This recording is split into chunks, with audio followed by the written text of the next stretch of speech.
We got the NBA playoffs beginning. Here we go. Let's run the floor through yesterday's action. The Knicks make their return to the postseason as the 4 seed in the East. They beat the Celtics yesterday 96-92.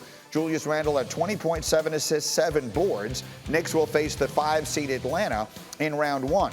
Celtics, meanwhile, will face the Wizards in the play-in tournament after Washington came back to beat Charlotte 115-110. Russell Westbrook had a triple-double. It was the Wizards' 17th win in their last 23 games. So here's what the play-in looks like Tuesday in the East. The winner of Wizards Celtics will advance to face the Nets in round 1. The loser will take on the winner of Hornets Pacers, and that's the way things go in the East. As to the West, where the teams are much better, the Lakers will be in the play-in tournament despite beating New Orleans by 12 last night. LeBron finished with 25, but Portland's win over Denver means the Lakers will host the Warriors Wednesday night in the play-in, and they're going to do so against a red-hot Steph Curry, who had 9 threes and finished with 46 points as the Warriors beat the Grizzlies 113-101 at the age of 33. Steph locks up the scoring crown for the season. So here's the way it looks in the West. These will be our games on ESPN on Wednesday. Grizzlies Spurs, winner stays alive to take on the loser of Lakers Warriors. Again, all the action there is on ESPN, and Tim Legler is back with us again this morning. So with the season over, let's hand out some of your postseason awards. A lot of talk about the season Steph had, particularly the stretch at the end. Who is your MVP? Yeah, Steph will get first place votes. He has certainly played his way into that position over the last month or so especially. But I think Nikola Jokic is going to win the MVP, and I'm fine with the message it's going to send because this guy only missed 1 game, Greeny.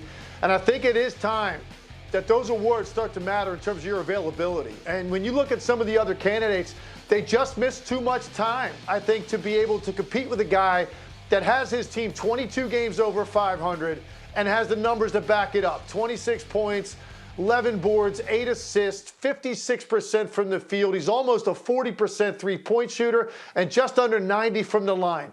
Doesn't get much better than that. I think Steph Curry absolutely will get some first-place votes. Giannis will get some as well. I think Joel Embiid will also get some first-place votes. Okay, fair enough. But you're going with Jokic, and with your thinking, with the reasoning you just gave, I am totally good with it.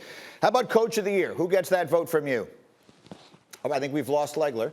That is when he points to his ear like that, it's the universal sign for he can't hear me anymore.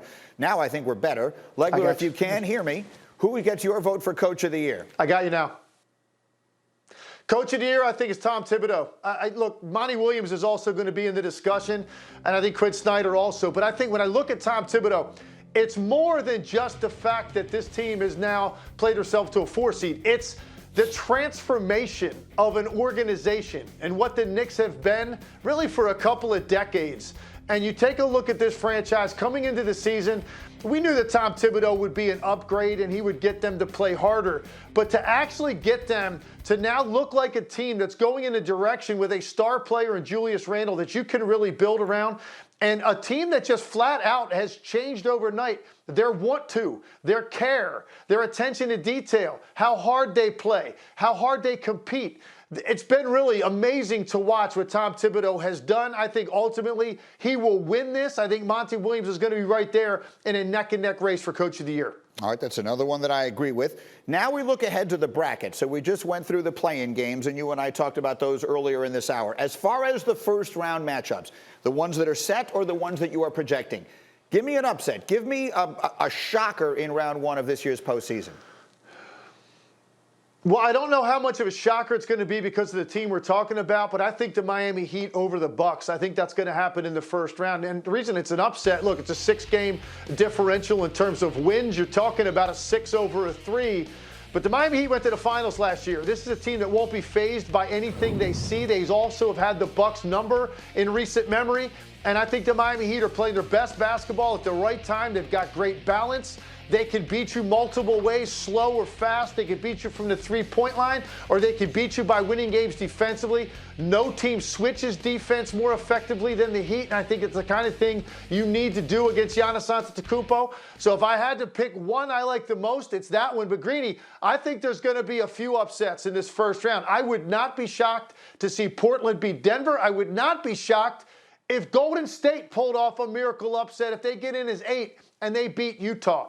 That's not going to stun me. The way the Warriors are playing and the fact that Donovan Mitchell has been out this long and he's that important to what Utah does offensively. If he has a rough shooting series and they end up playing the Warriors in the first round, that could also be an upset. But I really like Miami moving on past the first round.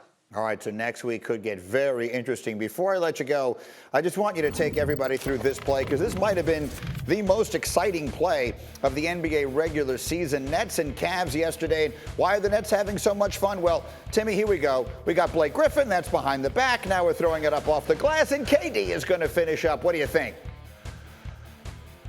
The only thing missing from that highlight is the confetti, because that looks like the Harlem Globetrotters playing against the Generals. That's really what it looked like. To have that many elements go into one play, and then to have, honestly, the awareness of Mike James to throw that thing off the glass with Kevin Durant running down the lane. Very few guys, particularly a guy that just signed with a team, are going to try to make that kind of play. But he's got an awful lot of confidence, and I think that sums up where the Nets are mentally as they head into the postseason.